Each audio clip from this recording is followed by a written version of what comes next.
여러분, 종부세 폭탄 지금 온 나라가 난리도 아니죠. 서울 수도권만 종합부동산세에 대한 저항이 있는 게 아닙니다. 전국에서 모두가 난리예요. 심지어 말입니다. 임대사업자인 경우에 뭐 100배가 올랐다 이런 분도 지금 나타나기 시작했어요. 100배가 올랐다. 종부세가 100배 올랐답니다. 여러분. 여러분 믿기세요? 아마 여러분 그 이야기를 들으면 깜짝 놀라실 거예요. 예, 그 정도로 지금 난리예요. 그런데 이거는 난리도 아니다. 이거는 예고편에 불과하다. 지금 이렇게 분석이 되고 있습니다. 내년에는 올해보다가 더 심하다는 거예요. 내년에는 올해보다 더 심하다. 실제 말입니다. 실제 분석을 해보니까 내년에 종부세 여러분 올해보다 장난 아닙니다. 이렇게 되면 종부세라는 게 국민 2%에 해당된다고 하지만 아니에요. 왜 자꾸 국민 2% 100만 명에 왜 자꾸 갇히는지 모르겠어요. 100만 명이 아니라 무주택자나 혹은 전세 사는 사람 혹은 월세 사는 사람 모두가 영향권 안에 다 있습니다. 그러면 무주택자가 대한민국의 절반이 무주택자잖아요. 그러면 절반 되는 그 무주택자 그분들에게도 다 영향이 미친다는 거예요. 종부세가 올라가면 월세를 올리든 전세를 올리든 올릴 수밖에 없기 때문입니다. 그럼 대한민국 전체 사람들한테 피해가 있어요. 청와대가 이야기하는 거나 더불어민주당이 이야기하는 거나 특히 기획재정부에서 이야기하는 거 믿을 거 못 됩니다. 국민 2%만 부담이 되기 때문에 문제없다고 이야기하는데 이거야말로 내로남불이고요. 실제 국민을 생각하지 않는 그들만의 정책입니다. 그래서 제가 답답하게 생각하는 겁니다. 여러분 내년에 종부세 한번 보실래요? 핵폭탄 맞습니다. 2022년 종부세수 전망 6조 6,300억 원입니다. 6조 6,300억 원.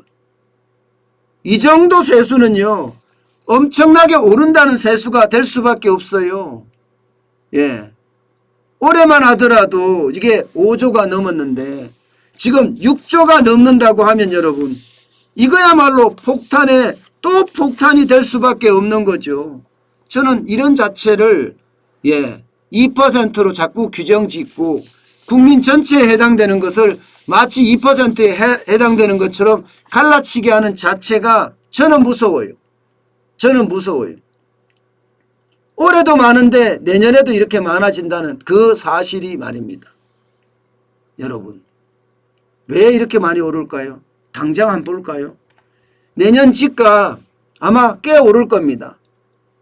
정부도 지금 수도권에 5.1% 오른다고 예상을 했어요. 지방에는 3.5% 오른다고 예상을 하고요. 그러면 내년 집값이 오르면 종합부동산세도 오르겠지요. 내년 집값이 오르면 올해 종부세 면세 기준이 11억까지 됐는데 지금 안 들어간 사람들 더 많이 들어가겠죠.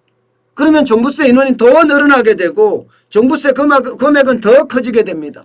5.1%예요. 그런데 이게 5.1%만 오를 거냐 아니면 더 오를 거냐 정부가 전망한 겁니다. 정부가 전망. 올해만큼 만약에 5.4% 9.4% 이렇게 오르면 더 많이 오르겠죠. 더 많이 오를 수밖에 없습니다. 또 있습니다. 두 번째는 공시가격도 올릴 겁니다. 공시가격을 현실화율에 맞게끔 올리겠다. 쉽게 말하면 공시가격 자체를 현재의 가격하고 맞추겠다는 거예요. 현재의 가격하고 시가하고 맞추겠다. 그러면 2021년에 19.08%를 올렸는데 내년에도 공시가격을 엄청 올리겠죠. 공시가격을 올리면 여러분 세금의 과세 기준이 공시가격입니다. 과세 기준이. 공시가격이 올라가면 예를 들어서 공시가격이 9억 원이었는데 9억 원이었는데 이게 공시가격을 11억까지 올렸어요. 그럼 11억에 해당되는 세금을 내야 돼요. 이제는. 그럼 세금이 또 그만큼 또 넣습니다. 세금이. 재산세도 늘고 종합부동산세도 늘고 다 넣습니다. 건강보험료도 늘고 그야말로 난리도 아니게 늘어요. 공시가격이 오르면요. 그러면 종부세도 그만큼 더 올라가겠죠. 올해 19.08%를 올렸으니까 이게 난리도 아니었거든요. 여기 하나 더 남았습니다. 하나 더가 뭔가 하면 공정시장가액 배율을 2021년에 91%입니다. 그런데 2022년에는 100%로 바꿉니다. 쉽게 말하면 과세 기준이 되는 그 금액에다가 그냥 100% 다 매기겠다는 거예요. 옛날엔 과세 기준이 금액이 한 9억이 되면 실제 공정시장가액 비율은 한 6억에 대해서만 세금을 때리다. 7억에 대해서만 세금을 때리자 이랬는데 아니야 100억에 때려야 돼 이제는. 100억이었으니까. 10억에 때려야 돼 10억에. 그러니까 이제는요 공정시장가액 비율이 100%까지 내년에 늘어나면 당연히 또 과세 기준의 폭이 늘어지기 때문에 세금은 올라갈 수밖에 없어요. 그렇게 되면 말입니다. 내년에는 올해는 폭탄이라고 이야기하지만 내년에는 핵폭탄이에요. 정리를 해보면요 여러분 보세요. 기본적으로 주택 가격이 5.4%까지 오른다 이렇게 정부가 전망하는 것까지 있죠. 공정시장가액 현실화율을 90%까지 시키죠. 이게 이제 공시가격이 올라가는 겁니다. 공시가격 올리는 게 이렇게 올라가는 겁니다. 또 공정시장가액 비율이 95% 100% 되죠. 그러니까 올해는 5조 7천억 원이었던 것이 내년에는 6조 6,300억 원까지 거의 말입니다. 1조가 또 늘어납니다. 1조가 또 늘어나요. 1조가 또 늘어난다는 건 여러분 결국 말입니다. 결국 이들은요 우리에게 엄청난 충격을 준다는 겁니다. 어떤 충격을 주느냐? 세금 폭탄이 아니라 이제 세금 핵폭탄을 안겨준다는 이야기입니다. 우리가 여기에서 여러분 잘 들어야 될 게 정부가 자꾸 현실을 호도하고 있어요. 국민들을 기만하고 있어요. 이래서는 안 되거든요. 정부는 잘못을 반성할 줄도 알아야 되고요. 진실을 전파할 의무가 있습니다. 그런데 특별하게 좋은 지표만 자꾸 빼서 이야기하고 국민에게 진실을 알리지 않는다는 것 이것은요 국민들을 기망하는 것입니다. 국민들을 기망하는 거예요. 저는 그래서 정부가 이렇게 계속 가서는 안 된다.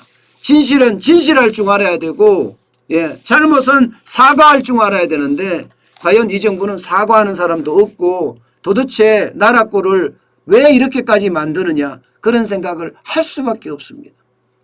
세금 때문에 국민들이 죽어나가는 가렴지구 정권이 되고 있다는 거 혹시 문재인 대통령은 알까요?